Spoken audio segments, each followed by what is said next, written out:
এই যে দেখেন এটা লাউ, লাউটা কিন্তু ভালো মতো বড় হয়ে গেছে, কিন্তু নিচে ধীরে ধীরে শুকিয়ে যাচ্ছে, পচে যাচ্ছে।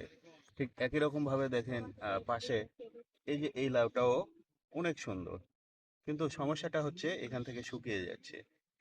এই যে শুকিয়ে যাচ্ছে বা পচে যাচ্ছে, এই জায়গাগুলো কিন্তু এখন শক্ত হয়ে গেছে। এবং আমি যদি এটা রান্না করে খাওয়ার জন্য এই লাউটা কাটি, তাহলে অন্ততপক্ষে এই অংশটুকু কিন্তু ভেতরে খুবই শক্ত হবে এবং এটা কিন্তু খাওয়ার অনুপযোগী হবে।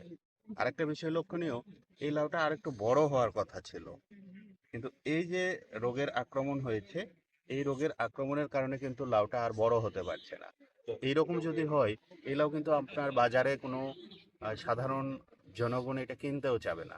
তাহলে আপনি যদি লাউ চাষি হন, লাউয়ের ফলন আসলো, লাউ বেশি করে ধরলো, কিন্তু বাজারে নেবেন সেই মুহূর্তে এরকম মানে কালো হয়ে যাচ্ছে, শক্ত হয়ে যাচ্ছে, তাহলে বাজার মূল্য কম পাবেন এবং আপনি ক্ষতিগ্রস্ত হবেন।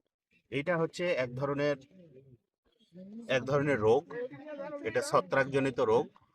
এই ছত্রাকের আক্রমণের কারণে এটা টিপ থেকে ধীরে ধীরে শুকিয়ে এটা কিন্তু শক্ত হয়ে যায়। এই রোগটাকে যদি নিয়ন্ত্রণ করতে চাই, তাহলে ছত্রাকনাশক প্রয়োগের কোনো বিকল্প নেই। সেক্ষেত্রে ম্যানকোজেব, কার্বেন্ডাজিম বা মেটালেক্সিল অথবা আরও ভালো ভালো যে ছত্রাকনাশকগুলো আছে সেগুলো আমরা এখানে প্রয়োগ করতে পারি। এক্ষেত্রে আমাদের স্ট্রবিন গ্রুপের ছত্রাকনাশক সেটাও কিন্তু ভালো কাজ করবে। তবে আমি বলবো ভালো কোম্পানির, ভালো ব্র্যান্ডের ছত্রাকনাশক প্রয়োগ করবেন। সেক্ষেত্রে আমরা ২টা অ্যাক্টিভ ইনগ্রেডিয়েন্ট বা মূল উপাদানযুক্ত যে সকল কম্বিনেশন ছত্রাকনাশক রয়েছে সেইটা কিনবো। তবে মনে রাখবেন, আপনি নিজে আলাদা আলাদা ছত্রাকনাশক কিনে বাড়িতে কম্বিনেশন করতে যাবেন না। সেক্ষেত্রে ফলন আরও ব্যাপকভাবে ক্ষতিগ্রস্ত হতে পারে।